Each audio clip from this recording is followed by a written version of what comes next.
नाशिकच्या काळाराम मंदिराच्या आसपास राहणाऱ्या लोकांमध्ये धमकी देणारं पत्र प्रसारित करणाऱ्या व्यक्तीला अटक करण्यात आली आहे, अशी माहिती उपमुख्यमंत्री आणि गृहमंत्री देवेंद्र फडणवीस यांनी आज पत्रकारांशी बोलताना दिली। अटक करण्यात आलेल्या व्यक्तीकडून 4 मोबाईल आणि 2 लॅपटॉप जप्त करण्यात आले आहेत।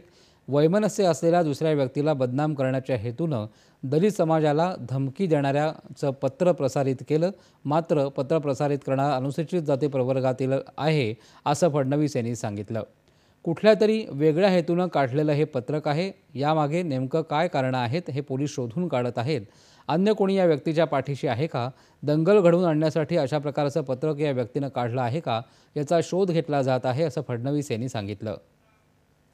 आणि पकडलं गेलं तरी सोशल मीडियावर ते चालवून द्यायचं, जेणेकरून लोकांमध्ये गैरसमजुती तयार व्हायच्या आणि त्यातनं दंगा सदृश स्थिती तयार व्हायच्या, अशा प्रकारचे प्रयत्न हे यापुढे होऊ शकतात। आणि म्हणून त्याच्याकडे पूर्ण लक्ष ठेवून आम्ही आहोत। काय राजकीय नेत्यांनी देखील काल ते पत्रक ट्विट वगैरे केलं।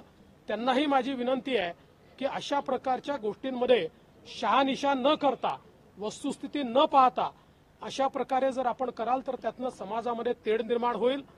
कालच्या प्रकरणामध्ये आता पूर्णपणे सगळं सत्य बाहेर आलेलं आहे।